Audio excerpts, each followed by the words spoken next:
இன்னைக்கு நம்ம அருள் தரும் ஆலயங்கள்ல நம்ம பார்க்கக்கூடியது என்ன அப்படின்னு கேட்டோம்னா, அஞ்சனை மைந்தன், ஸ்ரீராம பக்தன், சீதா பிராட்டி பக்தன், ஆஞ்சநேயர், வாயுபுத்திரர், மாருதி ரூபம், இந்த மாதிரி சொல்லிண்டே போலாம் அவருடைய அற்புதங்களை பத்தி. ராமாயணத்துல ஒரு பெரிய பங்கு அப்படின்னு சொல்லிவிட்டோம்னா அதற்கு முதல் காரணம் யாருன்னா ஆஞ்சநேயர் தான். இந்த ஹனுமனை பற்றி நிறைய விஷயங்கள் சொல்லிகிட்டே இருக்கலாம். ஹனுமத்வம்னு சொல்லுவா, இந்த ஆஞ்சநேயரை வழிபடுறது. பக்தன் இருந்தா ஹனுமனை மாதிரி தான் இருக்கணும் அப்படின்னு சொல்லுவா. ஸ்ரீராமர் ஸ்ரீராமர் ஸ்ரீராமர் ஸ்ரீராமர்னு சொல்லி சதா காலம் ராமருடைய பக்திக்கு உகந்தது அப்படின்னு சொல்லக்கூடியதா இந்த ஹனுமர்.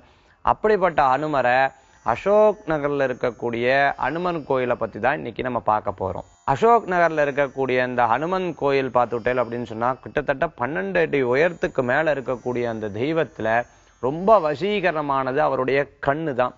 இவருடைய பாதத்தை நோக்கி தரிசனம் பண்றது, அவருடைய கண்ணை நோக்கி தரிசனம் பண்றது. இந்த கண்ணு பார்த்துட்டோம்னா ரொம்ப உயிரோட்டமா இருக்கக்கூடிய கண் அப்படின்னு சொல்லலாம். இது ஒரு தனிப்பட்ட மனிதரால ஆரம்பிச்சது. முதல்ல டி நகர்ல இருந்து கொண்டு வந்து அதுக்கப்புறம் அவர் வெளியேற்றி திருப்பி அவர் அசோக் நகர்ல ஒரு சாதாரண இடத்துல பார்க்ல வச்சு ஆரம்பிச்சு இன்னைக்கு மிக பிரம்மாண்டமா எல்லா பக்தர்களுக்கும் அனுகிரகம் செய்யக்கூடியது. இங்க ஸ்ரீராம நவமி ரொம்ப பிரம்மாண்டமா கொண்டாடுறவா, மூல நட்சத்திரத்தை ரொம்ப பிரம்மாண்டமா கொண்டாடுவா. அது மட்டும் இல்ல, சுவாமிக்கு வடமாலை சாத்துறது ரொம்ப அற்புதமானவர்.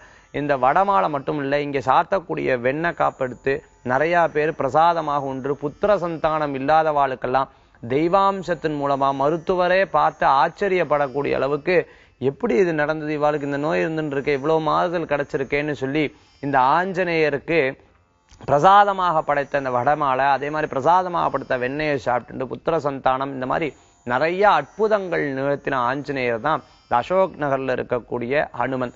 இந்த ஆஞ்சநேயரை வழிபடும் பொழுது எல்லா விதமான நன்மைகளும் வரும். இன்னைக்கு நிறைய ஸ்கூல்ஸ்ல இருந்து குழந்தைகளை கூட்டிகிட்டே அந்த ஆஞ்சநேயரை வழிபடுறதை நம்ம பார்க்க முடியும். எக்ஸாம் டைம்ல பார்த்துட்டோம்னா ஆஞ்சநேயர் இருந்து வழிபட்டா ஆஞ்சநேயர் உதவி செய்வார். இந்த குழந்தைக்கு ஏதோ ஒரு நம்பிக்கை.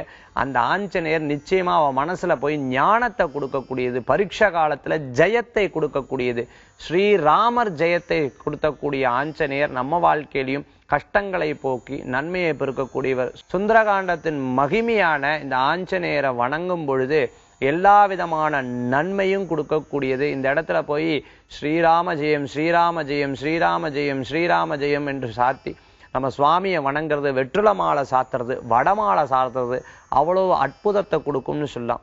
இந்த ஆலயத்தை பத்தி சொல்லணும்னா ஏராளமான பக்தர்கள் இந்த ஆலயத்தை பத்தி ரொம்ப அழகா சொல்லிட்டு இருப்பா. அதுல உதாரணமா பார்த்துட்டோம்னா அந்த முன்னாடி ஒருத்தர் விற்கக்கூடிய அந்த பூவுல இருந்து ஆரம்பிச்சு அங்க ஊதுபத்தி வரைக்கும் சாதாரணமா ஒரு டேபிளை போட்டு ஆரம்பிச்சேன் சாமி. இன்னைக்கு எனக்கு இருக்கக்கூடிய ஏராளமான பேர் இந்த ஆஞ்சநேயரோட அனுகிரகத்துல இன்னைக்கு மிகப்பெரிய ஆளா இருந்துட்டு இருக்குன்னு சொல்றவா நிறைய பேர் இருந்துட்டு இருக்கா. அவ்வளவு அற்புதம் தரக்கூடிய அந்த ஆஞ்சநேயரை ஒவ்வொரு வியாழக்கிழமை சனிக்கிழமை போய் பிரார்த்தனை பண்றது நம்மளுக்கு இருக்கக்கூடிய பிரச்சனைகளை போக்கி நன்மைகளை பெருக்கக்கூடியவர் தான் ஆஞ்சநேயர் அப்படின்னு சொல்லக்கூடியவர். இந்த ஆஞ்சநேயரை வழிபட்டோம் அப்படின்னு சொன்னா எல்லா விதமான பாபங்களும் போகும், நன்மைகளும் பெருகும்.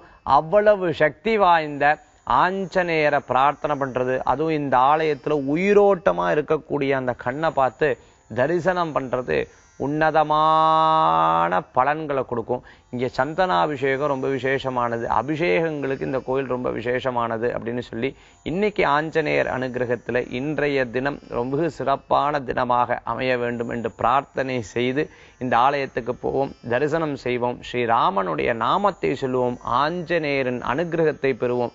இன்னைக்கு எல்லா தெய்வங்கள்லயும் இல்லாத சிறப்பு என்ன அப்படின்னு கேட்டுட்டோம்னா ஆஞ்சநேயருக்கு உண்டு, முருகனுக்கு உண்டு. பக்தரை பார்த்து வணங்கக்கூடிய ஒரு தெய்வம் யார் அப்படின்னா ஆஞ்சநேயர் தான் நம்ம சொல்ல முடியும். பக்தரை பார்த்து வரக்கூடிய பக்தரை பார்த்து வணங்கக்கூடிய ஒரு தெய்வத்தில் முருகபிரானும் சொல்லலாம், ஆஞ்சநேயரையும் சொல்லலாம். அவ்வளவு விசேஷம் வாய்ந்த இந்த ஆஞ்சநேயர் ஆலயத்துக்கு செல்வோம், எல்லா விதமான பலன்களையும் பெறுவோம்.